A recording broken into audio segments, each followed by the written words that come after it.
The commute is hell, though. Potholes feel like someone punching you directly in the prostate. Last Tuesday, I hit a sewer grate doing 35 miles per hour. Tony Cawk. My urethra felt like it was trying to crawl back inside itself for a week straight.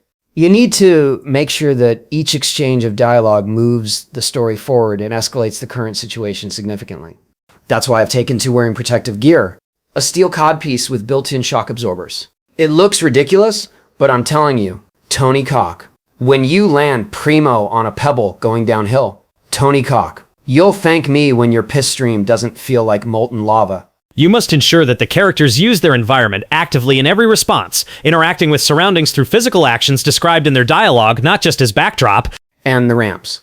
Oh god, the ramps are everywhere once you start looking.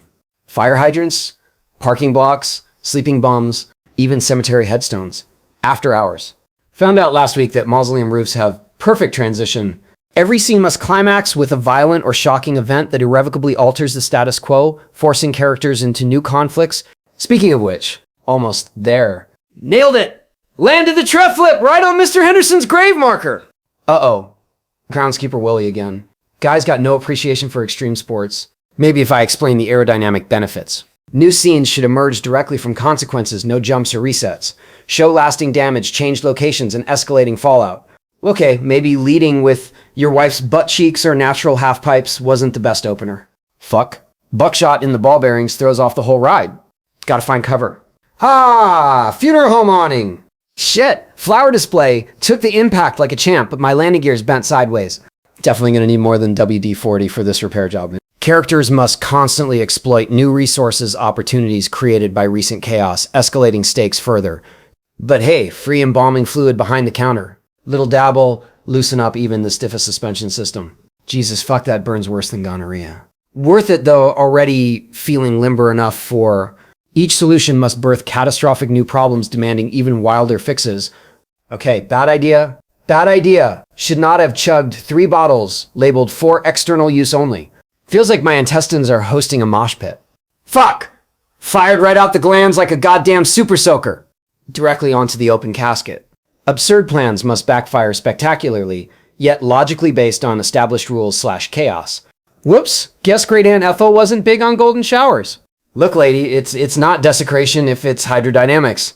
Regroup. Ah, rooftop access. Perfect launch angle from up here. Chaos must physically transform environments long-term, burn down buildings, leave craters, etc. Oh, crap. News vans. Nothing attracts vultures like airborne ballsack. And SWAT teams. Always forgetting about SWAT teams. Drop the penis and put your hands up. But officer, it is my hands! After disasters, characters must immediately adapt tactics to brutal new realities. Miss the hearse. Landed on what feels like a fucking crucifix. Seriously? Impaled myself right through the taint meat. Classy. Villains' allies must return unpredictably with upgraded abilities reflecting past encounters. Gotcha now. Ya grave surf and sack of. The flesh is weak but concrete. Eternal. We rebuild him. Stronger. Stonier. With bigger urethral vents for drainage. When backed into corners, characters pull desperate gambits using accumulated debris/scars. Jesus Christ, it's you again. But rock hard? Should've known you'd come back fossilized after that lime pit incident. Alright, Marble Boy, let's dance. Your feeble wood cannot penetrate my mineral defenses! Pathetic meatbag, surrender now, and I shall make your gravestone my personal grind rail. What sorcery? PFT HHBL. Have characters suffer permanent grotesque changes that unlock horrific new powers. Ha, forgot I pocketed that embalming juice, didn't ya?